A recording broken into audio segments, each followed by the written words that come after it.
It is hailed as one of the most moving films of the past decade, holding the box office record in Irish cinema history, and is the first Irish-language film to be nominated for the Academy Award for Best International Feature Film. If you can make it through the slow and affectionate build-up of the first 80 minutes, the final 10 minutes will bring you a tidal wave of emotional impact. The weight of the last two words in the film surpasses the most passionate confessions of love in the world. In 1981, a young Irish girl named Kate is the most overlooked child in her family. She has 3 older sisters and a newborn baby brother, with the whole family crammed into a tiny house. In this home, the father holds absolute authority. The moment he appears, the girls must shut up immediately, even if they were chatting happily just a second ago. Growing up in such an environment, Kate's personality became extremely introverted, making her seem almost like a freak to others. Her father always takes her along with him, not because he likes her, but because she is quiet enough to wait obediently in the pub while he finishes his beer, and he never has to worry about her spilling his secrets. On the way back, a woman gets into her father's car, and their relationship is clearly unusual. The most disgusting thing in the world is a father flirting with another woman right in front of his daughter. But even with Kate being so sensible, she still failed to win her parents' affection. With more and more children in the family, Kate's parents can no longer make ends meet, so they plan to send this least favored child away to live with her mother's distant relatives. After receiving a letter from the relatives, the father sets off with his daughter without hesitation. No one ever asked if Kate wanted to go. She is like a puppet manipulated by fate, passively accepting everything without even knowing where she is being sent. Her father only cares about the ball game on the radio and has no mind to answer Kate's questions. When Kate wakes up again, the scenery outside the window has turned into unfamiliar woods. The car slowly pulls up in front of a house, and her father begins chatting with the owner. As Kate carefully looks around, the car door is suddenly opened, and the gentle Kinsella appears before her as the hostess of this house. Kinsella says she had seen Kate when she was little, but Kate has no recollection of it. Kinsella brings her into the house, which is bright and quiet, a completely different world from her own oppressive and noisy home. In the large house, it is just Kinsella and her husband Sean. The couple has no children, which is why they wanted to take Kate in. At this moment, the father walks over and instinctively starts scolding his daughter, which disgusts Kinsella. She expresses that she is very happy to take Kate in, and that she will always be welcome there. Surprisingly, the father just gives a contemptuous smile. Plagued by poverty, this down-and-out man is full of resentment toward life and vents all his anger on his child. After lunch, the father doesn't want to stay a moment longer. Before leaving, instead of saying goodbye to Kate, he warns her not to cause any trouble, and then walks away without looking back. Kinsella then realizes that the careless father has actually driven off with the child's luggage. Kate is left with only a dirty dress, but fortunately Kinsella takes excellent care of her. She draws a warm bath, speaking with a reassuring gentleness, and carefully washes her body, not even missing her little toes. This is the first time anyone has ever cared for her so attentively, and Kate gradually lets her guard down. Kinsella digs out some old clothes that, although not quite fitting, are much better than the dirty dress she had on. As Kinsella looks at her, there is an indescribable emotion in her eyes, as if she is looking at someone else through her. Kinsella takes Kate outside to fetch water, and Kate instinctively asks if this is a secret. The question leaves Kinsella a bit confused. It turns out that every time her father took her out, he would warn her that it was a secret, and couldn't be told to anyone. Over time, Kate came to believe that going out with elders was always a secret. Kinsella patiently tells her that there are no secrets in this house. Kinsella walks with her through the lush forest, encouraging her to taste the sweet spring water. Everything is so peaceful, and Kate quickly relaxes. Before bed, Kinsella asks Kate if she wants a cup of hot milk, but Kate says her mother doesn't allow her to drink anything before sleeping. Although Kinsella feels this is a bit overly strict, she doesn't say much. Her husband Sean doesn't seem to pay much attention to the child, keeping his eyes on the television from beginning to end. Kinsella casually asks about Kate's mother's recent situation, and Kate talks about her family's dire circumstances. Kinsella is very kind-hearted and really wants to help them. Kate knows her mother wouldn't refuse, but it is hard to say with her prideful father, so Kinsella has to let it go. Watching Kate gradually fall asleep, she whispers with a sigh that if Kate were her child, she would never leave her in a stranger's home. The next morning, an embarrassing situation occurs. Perhaps due to the change in environment, Kate actually wets the bed.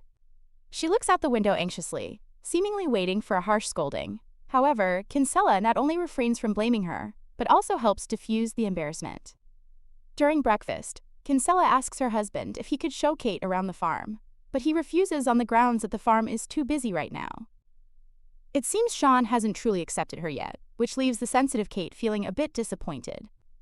Fortunately, Kinsella takes her along to cook and do chores together, and even brushes her hair 100 times, claiming it is her secret to staying young.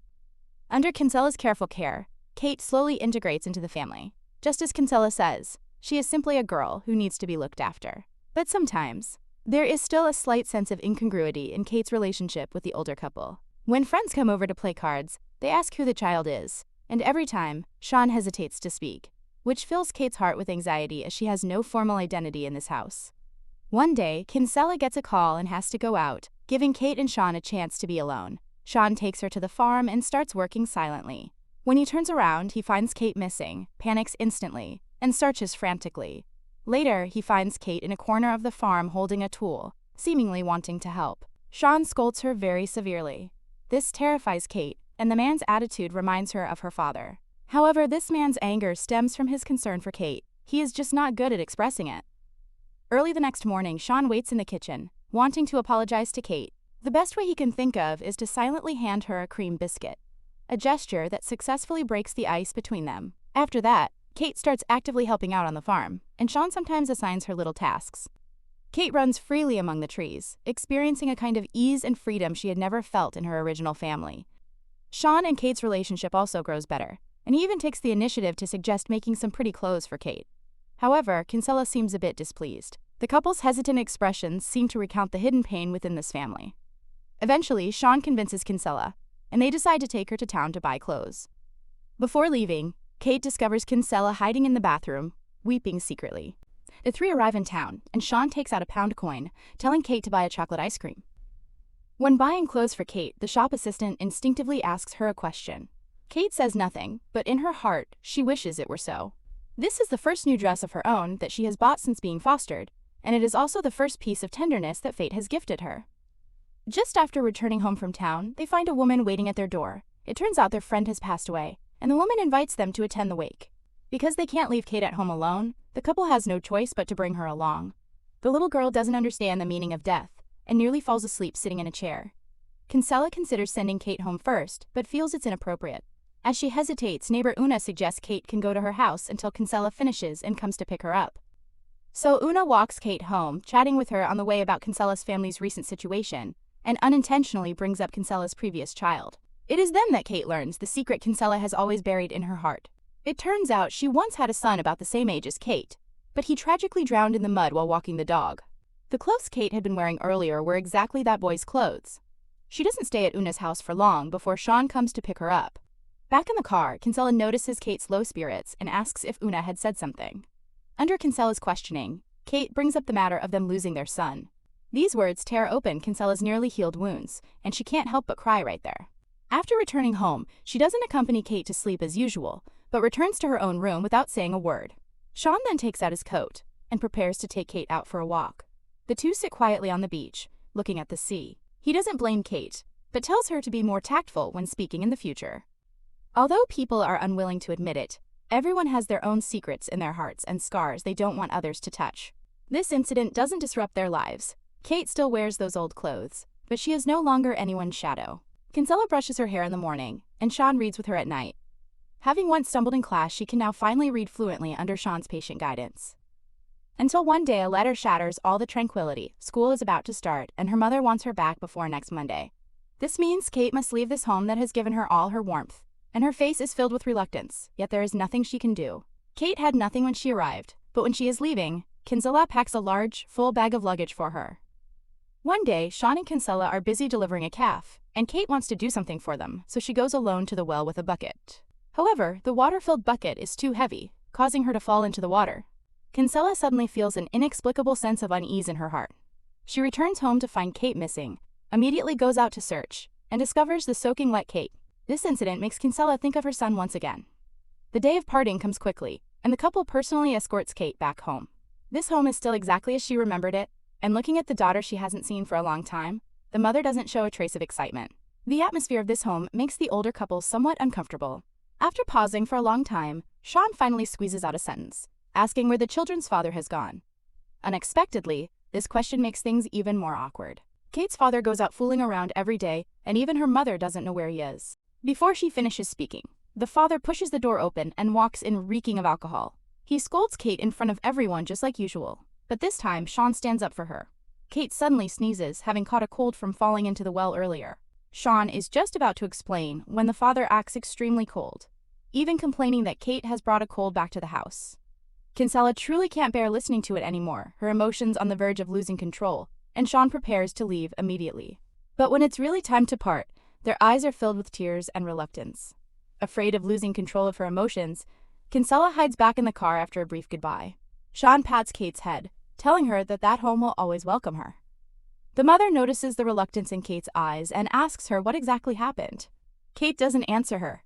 Hesitating for a moment, she chases after the car. At this moment, in a child's heart, those scenes enough to warm her entire life slowly surface. Though not many, they are immensely precious. Fortunately, the couple hasn't gone far. Seeing Kate running toward him, Sean pulls her into his arms without the slightest hesitation. At this moment, time seems to slow down. Sean holds Kate tightly, and Kate hugs him tightly back. Just then, Kate's father catches up. The Quiet Girl is a work directed by Colm Barryad, released in 2022. This 95-minute Irish-language film has no intense conflicts or thrilling plots. It just quietly tells the story of how a little girl who was sent away learned what it means to be loved in a stranger's home. The director merely filmed a woman earnestly giving a girl a bath, being so careful not to miss even her little toes. This shot lasts only a few seconds, but it carries immense weight, because that is the first time in Kate's life she felt someone treating her with such genuine care. Kinsella quietly leads her in doing chores, eating, and brushing hair. In these detailed daily routines, every action is a sign of attention and caring. For the first 80 minutes of the film, the pacing is like an Irish summer river, slow and clear, carrying a kind of tranquil melancholy. The final 10 minutes, however, are like a tidal wave. When Kate chases after the departing car, when the soothing yet resolute music plays, when Sean unhesitatingly pulls her into his embrace, and when that little girl who always used silence to protect herself finally opens her mouth to shout those two words for the first time, the film abruptly ends, and the surging emotions reach their absolute peak. Those two words are not just a form of address, but a child's courage to speak, earned through an entire summer of total trust and love. It is the moment when someone who had never been taken seriously finally believes she is worthy of being loved. The Quiet Girl is a film about being seen. In the most restrained way, it tells the most intense story of how a closed-off heart can be reopened.